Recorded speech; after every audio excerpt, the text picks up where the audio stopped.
They're all Nene. I think she just came in. All the chairs are just faced out at the street because you don't want to miss anything that's going by. All these fucking beautiful women, all dressed unbelievably. And then you got the Eiffel Tower in the background, and we got there just before dusk, and at dusk they turned the lights on. Oh, there she is. Ah, bonjour. Bonjour, madame. Bonjour, monsieur. Come on in. Come on in. I was smart enough this time to not plug my mixer in. Right before I stuck it in the wall with the adapter, I saw the two prong things. I'm like, wait, this is what happened to me the last time. Yeah. With my $99 fucking mixer. Well, come on over here near the microphone. D'accord. That means okay, everybody. See, I told you she's good at it.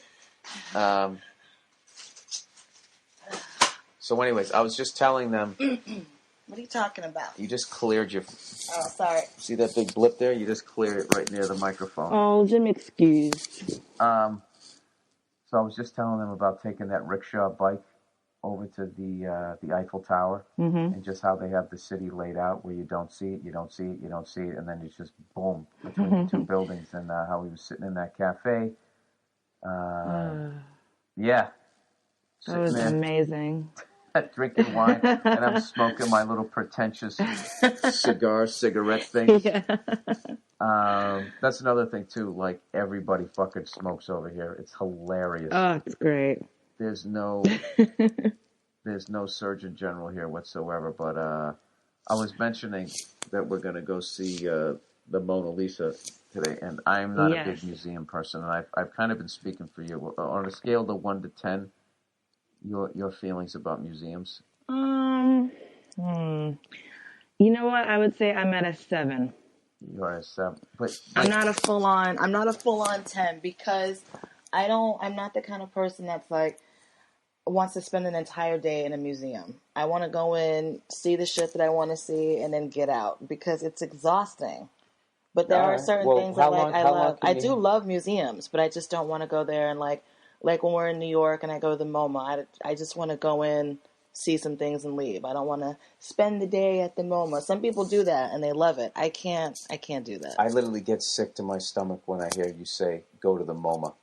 What do you mean? It's just like I feel like I'm back in school, and it's the class I hate, and I have to sit there until the bell rings.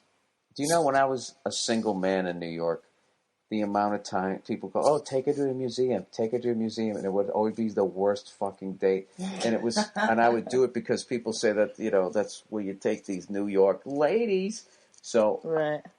And I would take them there like I was cultured. I'm not cultured. I would go there and I would be bored shitless, and then they would feel it. Like, I'm telling, like 20 minutes in, depending on how good looking she was. But the thing, 15, 20 minutes in, I would just be bored shitless, and I would be looking for a place to buy a hot dog. But the thing is, there'd be certain exhibits at museums that you would like.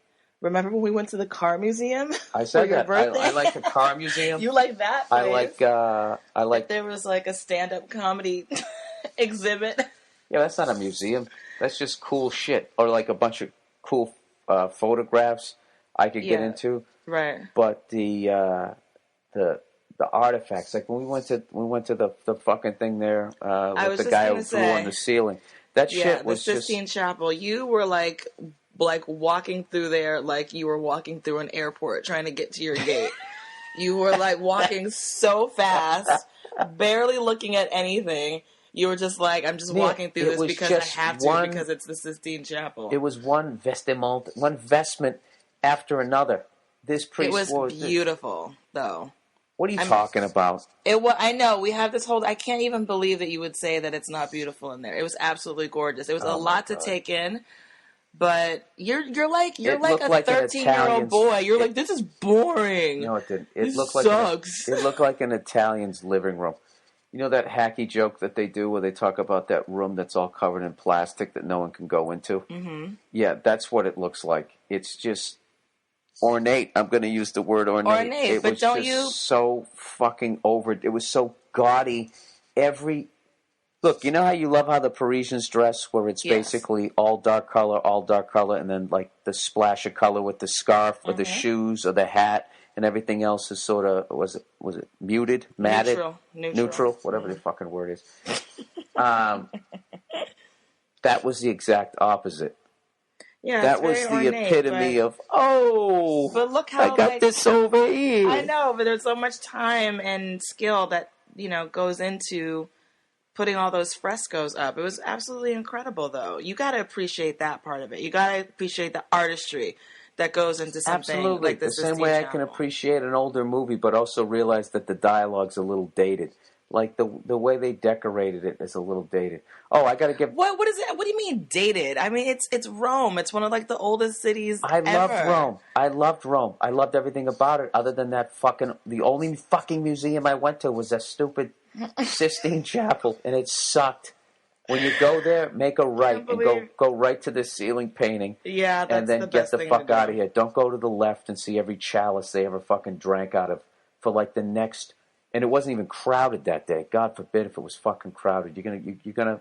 I swear to God, you're gonna think about abandoning your family for good if you're wired like me. So by the way, I would now say, having been here, that Paris, as far as Europe goes, yes, Paris is like New York City. I'd say London is like a smart Chicago. I love saying that just to piss off people in Chicago. And then Rome is sort of like a Boston, Philly kind of thing. You know what? I really feel like it's a complete travesty that you would try to compare these amazing European cities to cities in the United States. Give me a fucking break. These cities, New York, Chicago, and Boston are awesome. Time out. But to try to compare thing. them to Europe, that's stupid. Well, most of my listeners to do that. Listen, most of my listeners are from the United States of America. They need a frame of reference. No, they don't. You don't need to give them some sort of watered down frame of reference. No, Paris is like Paris, London's like London, and Rome is like Rome. Ah, Jesus. Yeah, you're going to do that person who comes over here and now fucking just says that everything over here is paved with gold. No, I'm not saying that. Did you see all those fish and chip eating jackasses in England? I mean, you can't tell me that that's not Chicago. Like the amount of heart attacks. I've only been to Chicago once and I had an awesome time. So I don't know that much about Chicago. I love Chicago. And I gave London props where I said that it's like a smarter Chicago. Plus, I like... While insulting Chicago. Well, that's what I got to do. Somebody has to go down in the scenario. Sorry, Chicago. Oh, fuck you. I love Chicago. And you know me. I'm a moron. That's all I've been doing is talking about how dumb I am on this. I can't even go to a fucking museum and enjoy myself. So also out here, you know what you missed yesterday? You missed these two, I was going to say French people. Like what else are they out here? These two French guys. Oh, that's another thing too. Just like in what I love about traveling, just like in Philly, how a cheesesteak is just called a cheesesteak. They don't go, can I get a Philly cheesesteak? They're in Philly. Just like over here, French toast is not French toast. Right. It's pain perdu. Le pain perdu. Yeah, le pain perdu. That's what it is. There's no French in it. They are French. They don't need to say it. So that's my travel and tip. It's delicious. Wasn't it really good with that custard? Although in Boston, it's still a Boston cream pie. That's because it's Boston. Yeah, we're morons. Is that where we are? I would have a fucking Framingham, whatever over there. They'd identify everything in Boston just to say that it's Boston related. Oh, shut up! It's not like I'm from Boston. I love my city, but come on, Boston is. If you want to talk about dumb, let's talk about Boston. Oh, what are you talking about? Harvard? No, God. We have Harvard, Harvard. Boston University. I went to college in Boston, as did you. MIT. It's a wonderful Mecca of universities. University of people who come from other places to continue their education in a very beautiful, brisk fall setting. Otherwise, I would. It's a bunch of friendlies eating jackasses, as you say. I would be offended by that if I didn't fit into that fucking stereotype. Believe it or not, people, I did not get accepted to Harvard. I got accepted to Wentworth. Where's that? Wentworth was a construction school. What? This is like fucking Breakfast Club. What, I'm dumb because I know how to make a lamp? No, you're not. No, you're a genius because you know how to make a lamp. That's what you're supposed to say. And I had no construction skills whatsoever. The reason why I picked it was because it just looked like it was a fun job because I was working in warehousing. And I noticed when you worked with a bunch of other guys and the boss was sort of there but not really there, you could just stand around breaking balls all day. So that's why I picked the school. Right. Okay. I got accepted there, and then I also got semi-accepted to Northeastern. Like, all right, we'll let you take a couple of classes. I'll see how you do. We'll see how you do. And yeah, it was a fucking nightmare. I didn't get accepted. And then I went to neither place. I got rejected from Harvard, of course, because I wasn't smart enough. My dad went to Harvard, so I felt like, well, let me apply to Harvard. I feel like I should have your family pushed harder to get into Harvard, but I didn't. And I went to Emerson, and it was awesome. So. And there's my college story. And that's my college story. Yeah, listen, it was great. We're coming up on an hour here. What are you talking about here?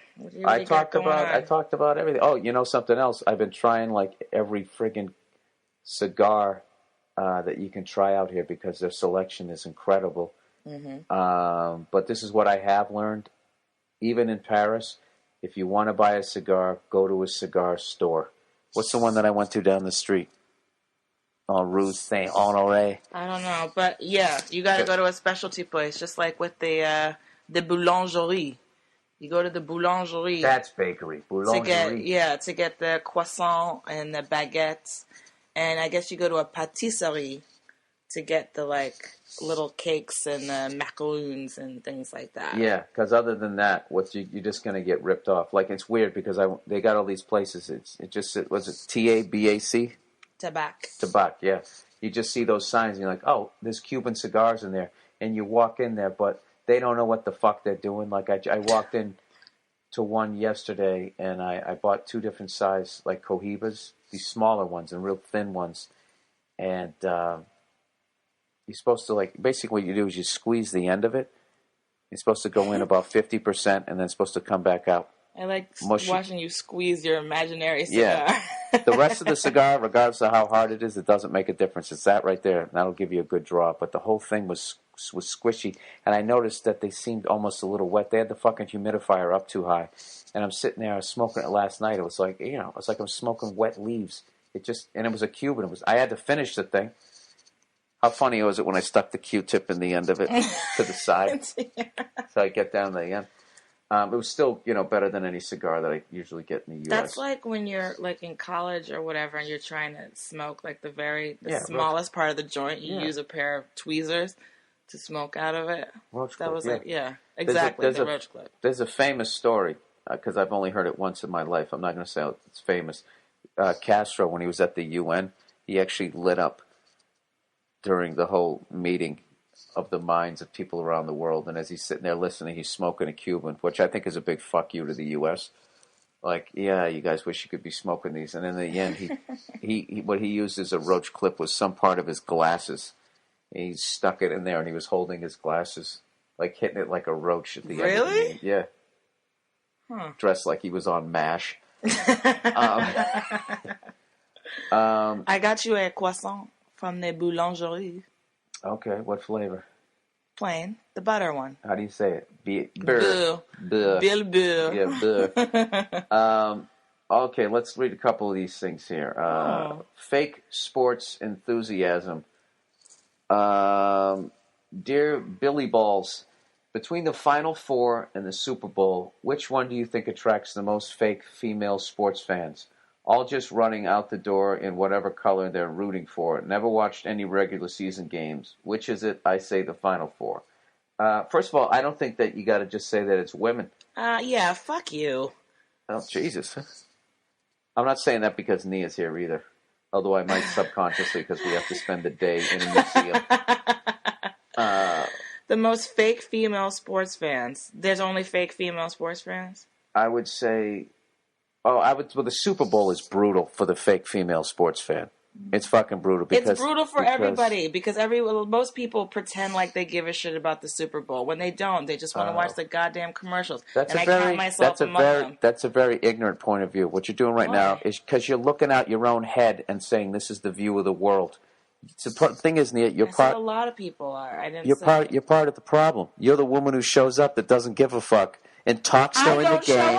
I don't show up. Yeah. You know I don't go to games or any of that kind of shit with you because I usually don't care. No, but the Super Bowl, you do show up. You go to a Super Bowl party. Yeah. You eat the food. You talk during the game. And you shut up during the commercial. No. And then when the game comes back on, you go, oh, my God, how much you think that one cost? That one wasn't that good. That is not what I do at all. Yes, you are lying right now. I don't ever do that. I'm never more embarrassed of you than on Super Bowl so many Sunday. Super Bowl parties with you, and I've never done that. I usually dip out during the game, or I'm sort of sitting there watching it and not really paying attention on my phone. Not. You're over in the corner giggling with your friends during the game. All I hear is, ha, ha, no. Ha. That's what I hear.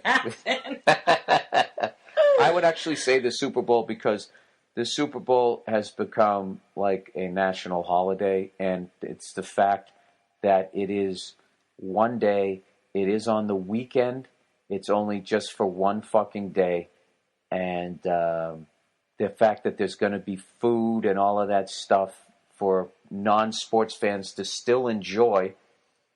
And then all the other extra fucking hyping, like, oh, we need to turn the channel and watch the Puppy Bowl or whatever the fuck it is. Or, oh my God, fucking. I do like the Puppy Bowl. That's cute. Yeah. Fucking Bruno Mars is going to be playing at halftime. He killed it. He did kill it. Oh, he's awesome. He killed it. He's awesome. I'm not saying he didn't, but I'm just saying, better than Tom Petty. Tom Petty. You know when Tom Petty came out looking like the guy in the Nickel? Oh, the blonde. Last Dance with Mary, that guy? Yeah, he looked literally... Who's the guy in the Nickel? Is that Thomas Jefferson, or is that of Thomas Jefferson or Tom Petty? Of Tom Petty. All right, girlfriend cheating on her diet. What up, Billy Redknob? I already don't like this person. Why? You don't like that delivery? No, that's actually pretty funny. Girlfriend cheating ... on her diet. On her diet? That sounds like a gay guy wrote that. On her diet.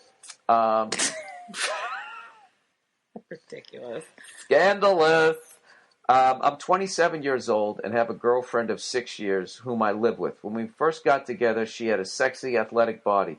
That all changed last year when she got promoted and started working long hours in a high-stress position. She began smoking weed almost every night, claiming it helped her relax after a hard day's work. Yeah, man. She also started eating like shit. Lots of fast food, larger portions, etc. She's probably 60 to 70 pounds heavier than when we first met. And on her 5'3" frame, it fucking shows, man. After ignoring my subtle... That would show on a 6-foot frame.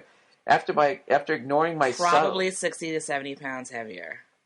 After ignoring my subtle hints for the last year, I finally sat her down last month and said enough is enough. She needs to make an effort to get healthier. I did everything to support her in losing weight. I paid for an expensive supplement program that her coworkers recommended. I started making her healthy lunches every day to take to work. When she'd get home from work, I'd have a healthy dinner ready for her on the table. I even paid for a new gym membership and bought her a new bicycle. Today, I found a hidden cache of fast food wrappers in the garage. This led me to look at her bank statements from the last month. She's been picking up fast food on her way home from work nearly every day since we talked. This sounds like a Biggest Loser story. Not only that, she'd also buy fast food at lunches sometimes too, suggesting that she was tossing the lunches I made her in the trash. This really pissed me off. I'm a guy who takes care of my body and want a woman who does the same. She's only 24 and hasn't had children. She shouldn't have a beer gut, jowls, and saggy tits. You were so in the pocket. You were so in the pocket. I want to fucking take your computer and throw it out the goddamn window. Can you please finish the rest of this so I can go off on this asshole? Please, just finish it, because I swear to fucking God. I swear to God. I think he's making a lot of good points. Oh my God. The fact that I spent... Oh my God! Wait a minute. Oh, and I'm don't so don't angry. scream too close to the computer. I can't use a mixer this week. The fact that I spent all this money and effort on her only to have her sabotage it and hide it from me makes me seriously call our relationship into question. What would you do in my situation? Oh my God, Nia's taking off her shoes. Oh my God! You know what? You shallow. Hey, we have to be quiet. I know. And you know what? You shallow, just bullshit fucking asshole guy who wrote this letter. Let me explain something to you right now. You think you care about her health? You don't care about her health. You certainly don't care about her state of mind. All you care about is whether or not your girlfriend's hot enough. What, for you, for your friends, for society? You don't give a shit. You said yourself, she's got this job, she's stressed out, and so she's stress eating. That's what a lot of people do, okay? And you're sitting here, you seem like you were well-intentioned, right? But now, it seems like you're just being fucking shallow, because you don't care. You don't care about anything that's going on inside of her, physically or mentally or emotionally. All you care about is what she looks like. And now you're mad because she's like hiding it from you and you're calling into question her relationship. You've been with her for 6 years and you're going to call into question her relationship, how she feels about you because she's going through something emotional. Why don't you talk to her about how she feels instead of trying to put a Band-Aid on the problem and making it seem like you care when you obviously don't give a shit, okay? You're a shallow, superficial douchebag, and she should dump your ass and get hot, even hotter than when. And she's 24. You met her. Wait a minute. Time out. Now, how would she go about getting even hotter? By losing 60 to 70 pounds? No, you know what? She could get hotter by finding a guy who's making more money and who's nicer and like just a better person. So she should become a gold digging fat whore? No. Wait a minute. Now listen. Here's the deal. Forget her even. Time out. You're being too hot. I'm going to tell you right now. She should just dump you. No. Yeah, you're being. You mean she had a better body when she was a teenager than she was when she started to get into like her midlife? What a surprise! That's unbelievable. That happens. Oh my God! When people get older and have like grown-up responsibilities, that's really crazy how that happens. Sir, you hit the. Listen. And you've got, like a six-pack and a full head of hair, and you're just, like, the hottest guy ever, right? And that's not going to change for you maybe in 10 years? If you go through something and you're having a hard time, and the person that you supposedly love and cares about you and has been with you for 6 years just decides to, toss you aside because you gained some weight? Fuck you. Wait a minute. Okay, time out. Can I defend this guy a little bit here? Of course, sure. That's what you do. You defend the assholes who write into you. So, go ahead. Well, yeah, I can't bite the hand that feeds. No, I'm not defending this guy just to defend this guy. Okay, first of all, you're ignoring the fact that this guy, he sat down with her in a nice way. Okay, in a caring way. Nia, to be 5'3" and put on 60 to 70 pounds, you're setting yourself up for heart disease, and you're going to die. And this guy, and she hasn't even had kids yet. Okay, time out. And she has to go through all of that, which you know, Nia, okay, that's already hard enough as it. She's only 24 years old. You should not be 60 to 70 pounds. Nia, 30 pounds overweight is obese. This girl is 2 times, on her way to 3 times. At 24, she's blowing out her body, and she's never going to be in shape again. And she's going to live a miserable fucking life a very difficult life because of it. She's going to blow out her knees. I'm telling you, all of this shit is going to come. And this guy, he did not sit down and say, hey, you used to be hot, and now you're not. He's said, time out. No, he isn't. Time out. He sat down with her like an adult and said that basically, I'm concerned about you. You know, we said I love you. I'm concerned about you. I want to help you get healthier. This guy is making lunches for her. He's paying for a gym. He's doing all of this stuff. And in the end, when he's trying to help her out, and then she's going behind his back, eating, which she's doing it out of a shame thing, he felt betrayed. And then the anger comes out. And then that's when he says beer gut jowls and saggy tits. Okay, now this is the thing there. like. It's unnecessary for him to like put it like I understand what you're saying. Okay, Well, he has to right. because he can't say that to her, and he has to get his anger out, or he has to make a fucking joke. He has to do something. And yeah, this guy's also 27 years old. He says he keeps himself in fucking shape, which, you know something, that's not fair to your partner. It's not fair to your partner to go out and put on that kind of weight. Okay. She's 24 years old though. She can bounce back. It's not like she's 44. She's 24. Okay, like it's hard to lose that kind of weight, of course, but she can do it. But I'm just saying, like, why can't he be more emotional? He's doing all this stuff where you like do all like the physical stuff, but he seems like he's incapable of being like emotionally supportive to her. What are you talking about? He was in the beginning. He was in the beginning. He did this. What he's doing in the end is he's talking to me, guy to guy. She's 24 years old, hasn't even had kids. She shouldn't have a beer gut, jowls, and saggy tits. You know what? He's coming at her like a football coach. Well, she doesn't need a football coach. He didn't say it to her. He didn't say it to her. He said it to me. Suggesting she was tossing the lunches I made her in the trash. Yeah. Who knows? She might have just. She's probably eating them both. She's probably eating them both. Right. What would you do in my situation? That helped this fucking guy out. He seems like he's keeping himself in shape. He's actually a great boyfriend. If he was a dick, he would have said, "I'm breaking up with you because you have a beer gut and jowls." He didn't. He tried to help her with the fucking problem. Guys, problem solve, okay? Help this guy connect with her emotionally. So, I mean, look, she's got this high-stress fucking job, but, like, at some point, you know, you got to settle into the stress of your job or you have to get a new fucking job, but this is what it's doing to you. All right? And, yeah, I got to tell you, you get 60 to 70 pounds overweight at 24 fucking years of age. What's going to happen at 34? And yeah, that is a legitimate question. It's a legitimate question because that weight thing is, you know, it starts happening. People die, Nia. Not to bring up a bad fucking subject. Yeah, you're really you're kind of like taking it to the extreme, though. I mean, but Nia, if you're going to think about being with somebody for the rest of their life, you're going to have kids with this person. They're already this much overweight. They're not going to be there.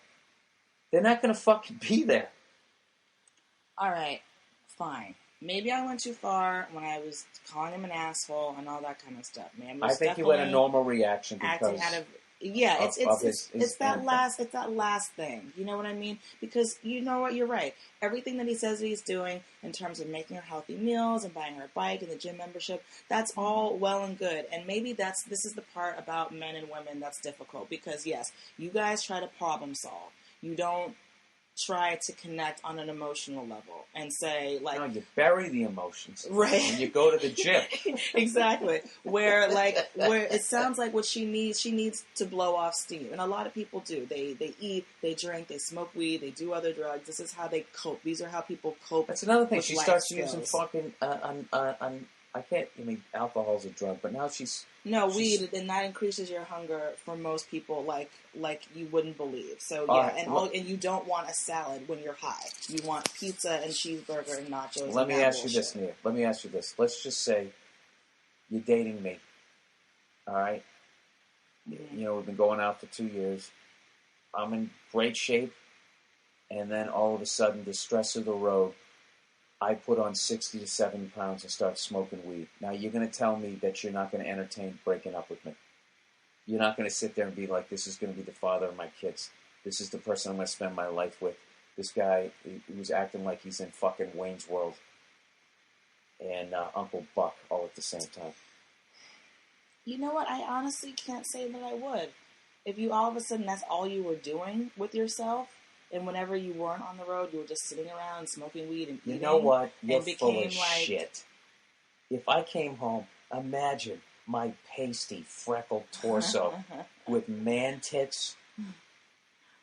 Right. My fucking navel the size of a $50 now. Yeah.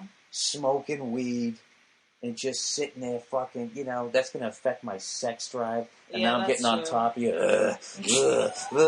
Sweating all over me. Yeah. You got to get on top of me. I look like I'm pregnant. I mean, give me a fucking break. Right? And then you're walking down the street and you're seeing all these other guys going to the gym. And you're in the prime of your fucking life. Yeah. And you're going to pick a mate for the rest of your fucking life. and I'm already looking like I've worked on Wall Street for 30 fucking years. You're not going to sit there and have any second thoughts. Come on, you. I mean, I might not be as sexually attracted to you. That's for sure. But I wouldn't Can stop, you just tear the Band-Aid off and just say what you're going to say? But I wouldn't be like, I need to, that's the other How would thing you that I have approach problem. me? How would you approach me? No, but listen, the thing is, 60 to this 70 is pounds. the problem. This is the problem that I have, especially with this whole letter. The fact that I spent all this money and effort on her, only to have her sabotage it and hide it from me, makes me seriously call our relationship into question.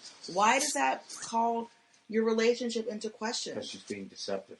Yeah, because she's going through some emotional shit, but she's being deceptive about food. It's not like she's like cheating on it. She's like, you know what I mean? I know she is. For him to take it, to make it to seem like, or do you really not love me now?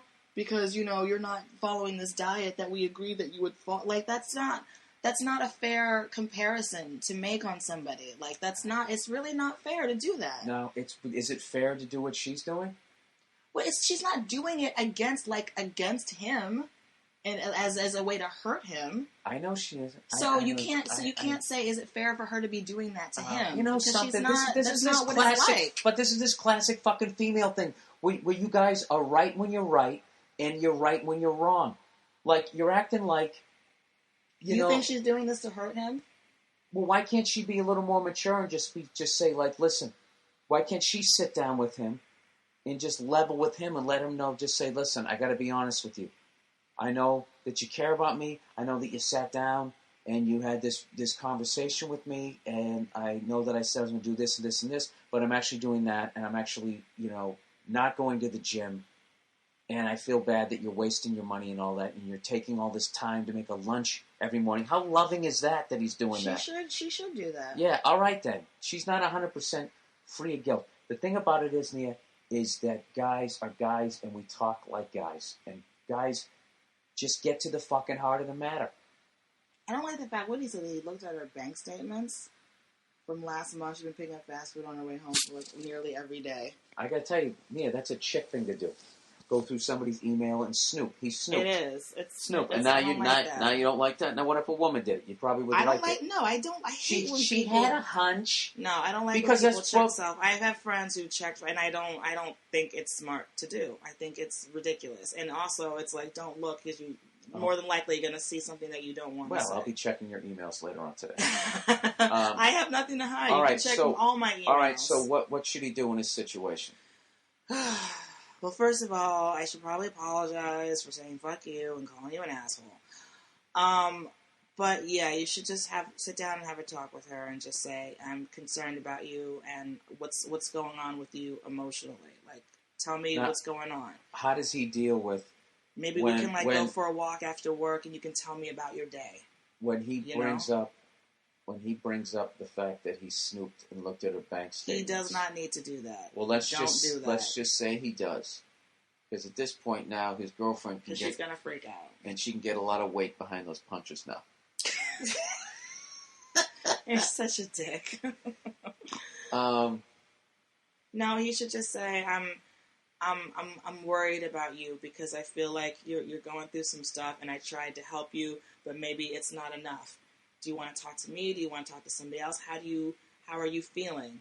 Because she probably feels shitty about herself. She probably feels terrible about herself. She's gained that much weight. None of her clothes fit anymore. She knows how she looks. She probably feels absolutely terrible, and her one solace in life is that she's got this boyfriend who's home, and he cares about her, and he loves her. And she's abusing her.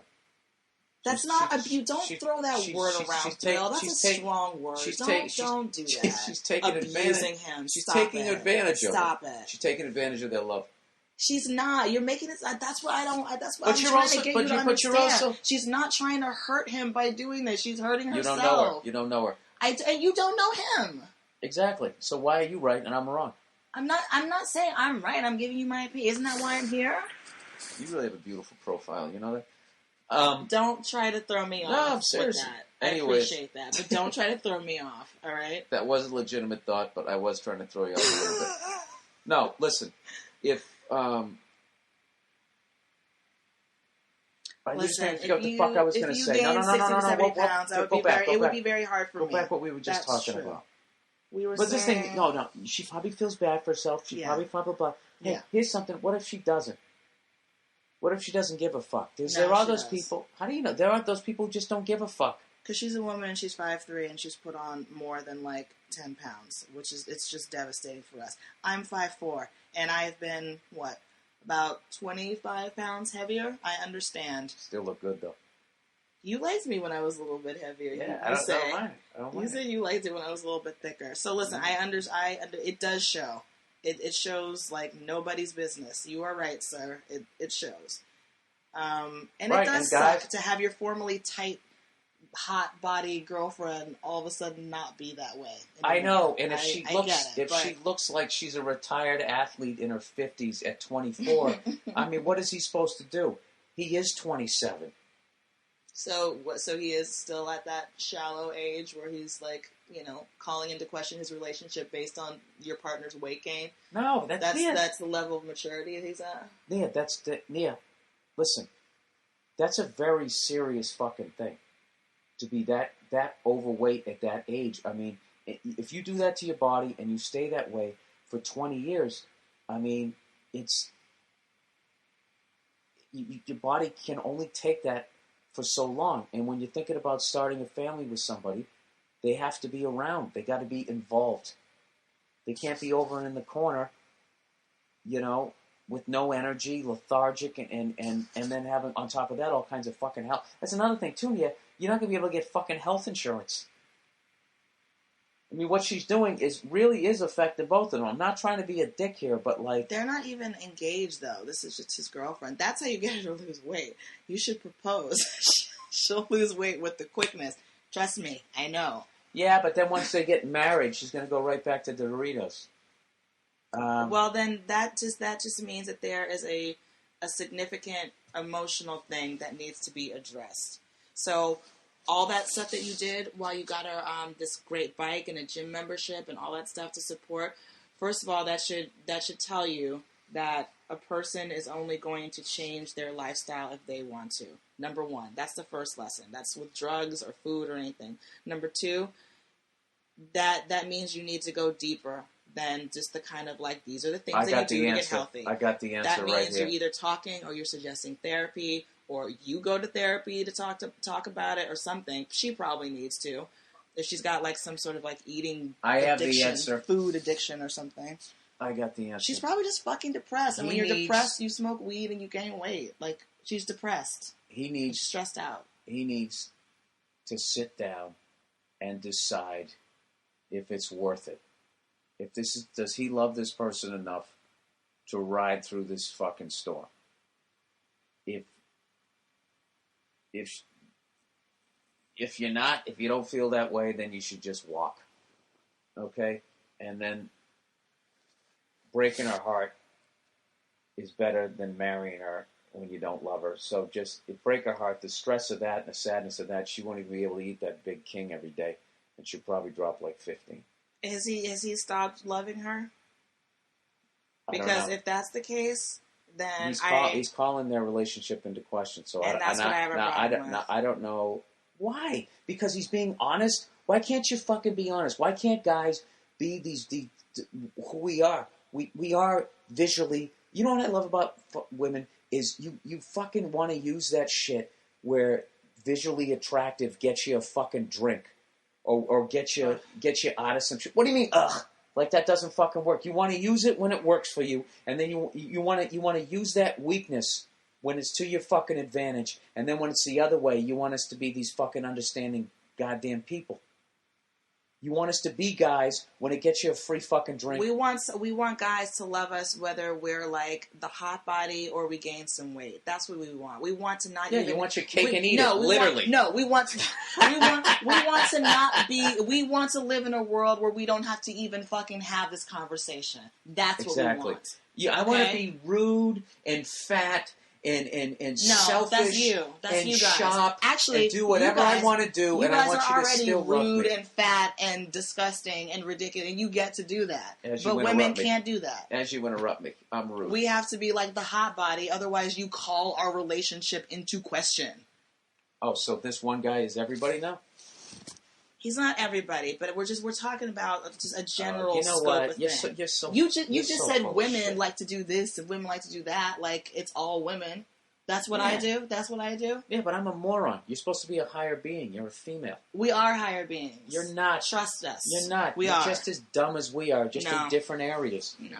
You don't think so? No. Being an emotional person makes you tuned into things that you, as a male, with your basic fucking basicness, can't understand. So we already are high, and we can carry children. We've got some spiritual level shit that you'll never understand. Exactly. And you know what we also have? We have some plow through some shit that you don't understand. Don't you think because you need plow through some shit and emotional shit? Finish a fucking thought. No. Can't you be a plow through shit and an emotional? You need both of those things, don't you think? Yeah, it's called the yin and the yang. But for some reason, you think your yang is better than my yin. And that's the fucking problem. And there's 50,000 shows on fucking TV. As much as you ladies complain about the images on TV, there's a zillion fucking things on TV that are telling you that you guys are right and guys are morons. Start with 90% of the fucking advertising when they show a man and a fucking woman in a relationship. Like that ridiculous one from a few years ago that I'll never fucking believe that they were actually... Where she's sitting at the computer and the guy's outside... finds a beehive and literally sticks a broom handle up into the fucking thing. Mm-hmm. And is getting stung by bees because he's a dumb guy and she has to sit down and handle the family business at the fucking computer. Okay? Please do the chauvinistic version of that fucking commercial. What do you mean, do the chauvinistic version of that? When the woman's done? Have the guy figuring out the family business on a fucking computer as she's sitting there looking through a fashion magazine, or that's not even at the same level of ridiculousness. What is the female version of sticking a broom handle into a fucking beehive? They're assuming that the woman is taking care of like the day-to-day run the household stuff, that the man is too busy working to figure out. No, so they're go with the metaphor. So they're trying to appeal to a woman's sensibility so that she'll like the product. And then she'll buy that. That's all like... What about the metaphor? Marketing. No, it's not like... What about the metaphor that's going on there? That he's such a moron, he's trying to stick his fucking pole into any goddamn hole he can find.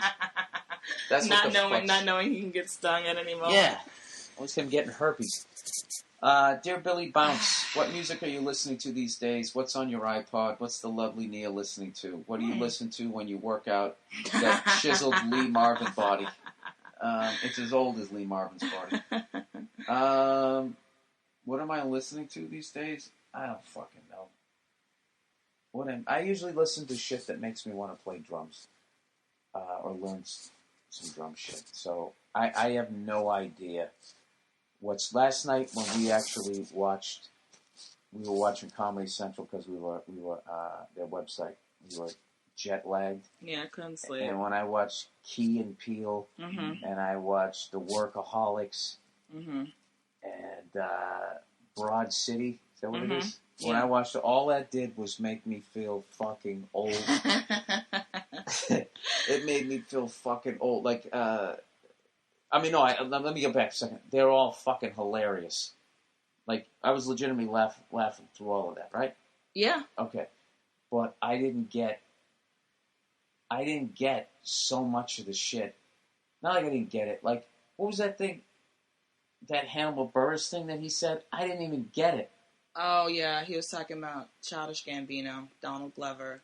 It was this interview with Nerve.com that Hannibal Buress did. It was like we asked Hannibal Buress for sex advice. And in the end, they were asking him if he would want to do like a mixtape and if he raps and this and that. He's like, yeah, I thought about it, but I'm not going to, go full like Childish Gambino and this and that and the other. And then he made a reference to like, we figured out like Childish Gambino is really like Bill Burr and da-da-da-da-da. Or like when he does stand-up, it's Bill Burr. And you just could not understand. I was like, no matter how many times I tried to explain to you. Is he making fun of me? Is that a compliment? I didn't even get it. I knew he wasn't. That Donald Glover is also Childish Gambino. You didn't seem to. And the whole time I heard Donald Glover, all I was picturing was Danny Glover. No. And then it's... Donald Glover, yes. Yeah. Oh, my God. And then the Kroll Show. Jesus Christ. Oh, my God. Everything on the Kroll Show is hilarious. I mean, go on. What am I listening to? Since they were asking what is the lovely Nia listening to.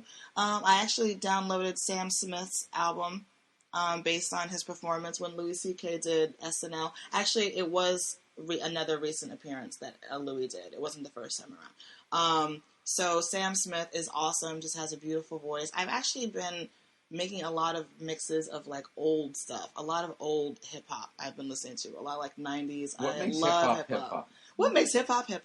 But I love what's the latest, like maybe Pusha T's album is something that I listen to a lot. Oh, he's phenomenal. I have no idea who. I've played it for you. You liked a couple of his verses, but overall, I don't think you were into it because you're not really into rap music right now, right? Would you say? I can't listen to, if you're gonna fucking walk around your house or your apartment talking about all the stuff that you have in there. Mm-hmm. It's just boring as shit to me. I like storytellers. I will never like those guys that tell stories, about guns and selling drugs. If it's actually real, mm-hmm. It sounds real, like they actually did. That's why I love Jay-Z and Biggie, because they actually did that shit, yes. And then they talked about it, and it was like Nas is like that. It was like listening to a movie. Yeah, Nas is like that too. I like right? that stuff. But you don't like West, Kanye. I don't. Kanye West is so far up his own ass. It's just like... That is true. Yeah, I've never heard of... Like, who walks around calling himself a genius? Who does that? I mean, there's like... Right there, you're not a genius. You're an idiot. Like, I don't understand I hate when he also stretches out the words. It's like, what are you trying to dumb it down for me? You either don't have enough material for this fucking song to finish it. Oh, it's a style. It's like, what do you call it? Oh my God. Is that your Kanye West impression? Whatever that one that I listen to because I like. Oh my God. Talk about being apropos. I believe it's called N-Words in Paris. Yes. N-Words in Paris. There's a part in the middle where he stretches out like Jay-Z kills it, and then he comes on and he starts. Yeah, can we get married at the mall? And then it's time to do it. And it just keeps going and going and going. Like, and I just feel show me why you deserve to have it all. Yeah, and it stinks. It's not clever, and he's slowing it down. Like I'm supposed to be on the other end. Like, oh shit. But whatever. I'm sure a zillion Kanye fans can't be wrong. Saint the Vincent man is a genius. Saint Vincent is another one that I'm listening to. I guess the most contemporary thing I've listened to in the past couple of years is probably Mute Math, and that's only because Andrew, who does the podcast, told me to check them out because their drum is fucking awesome. Andrew Themlis has wonderful taste in music. Can we just say that on the podcast? I guess we can say that. All right, well, we got to wrap this Andrew. Up. Because we got to go look at that arrogant broad down in the building. Mona Lisa. Holy hey!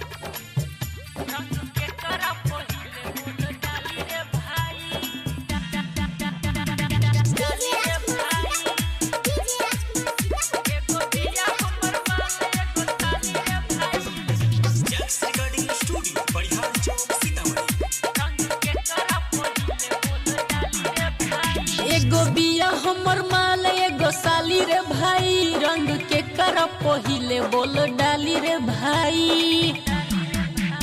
एगो बिया हमर माल एगो साली रे भाई रंग के कर पहिले बोल डाली रे भाई मलो बिया दुनु टाइट पेनी पियर एगो व्हाइट लागे अछरा एगो हमर पाली रे भाई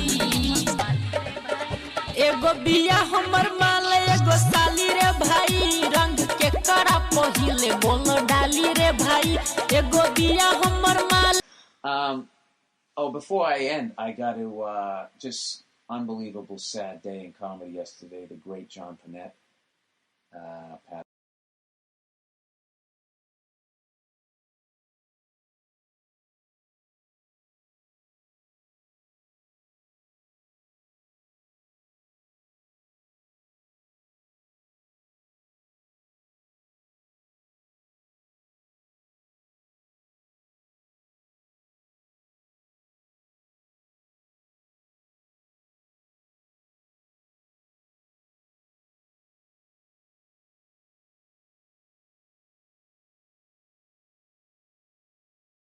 passed away, and I gotta tell you a great John Pinette story. He was just an unbelievable guy. I only got to meet him a handful of times, but he's one of those guys. You met him the first time, it's like you knew him, like cliche, like you knew him forever. First time I ever saw him, all I had heard was the legend of John Pinette, where basically he started doing comedy and like within 6 months was headlining because he didn't have the material yet because he'd only been doing it 6 months, but his charisma and how hard he was killing, and he was just such a natural that. Where in Boston, where it was like headlining was so solidified, like you like we always said, by the time we came around, you had to leave Boston to headline Boston because the Boston comedy gods weren't leaving, and you weren't going to get funnier than them, so you had to go out and get TV credits to just do a headlining set at the fucking Comedy Vault. But John Pinette was so funny, he plowed through all of that in 6 months. So the first time I see the guy, after hearing the legend of the guy, I'm at Nick's Comedy Stop on Kevin Knox's show. And this was after the stand-up boom ended. The 80s ended in the early 90s when I started out. And they didn't learn how to promote a club because they never had to, because people just went to comedy clubs. So now for the first time ever, they had to learn how to promote it. They were still learning. So long story short, it was a Tuesday night at Nick's. There was maybe 28 people in the crowd. And John Pinette comes in and just says, "Hey, can I get up and do some time?" And they put him on, and I watched him, and he did 12 minutes, and he made those 28 people, it sounded like a fucking jet was landing. He had them dying laughing, and he got a standing ovation, like he had done like a 90-minute blistering set, just doing 12 minutes. And it was one of those things I had never seen anybody get a standing ovation. But I knew at the end they were going to stand up, and I remember he just went, and he just kind of like, sit down. I just remember going like, what the fuck was that? And fortunately, I never had to try to follow him. I did one show with him. I can't even remember where the hell we were. It was me, him, Kathleen Madigan. It was just a fucking great lineup of people, and like he closed it, and Jesus Christ. He was one of those guys that and it's that Boston style. It's like, I got you, and I'm not letting you go, and I'm not letting you get up. And like nobody was the epitome of that more than him. So gonna miss you, buddy. And that's it. That's the podcast for this week.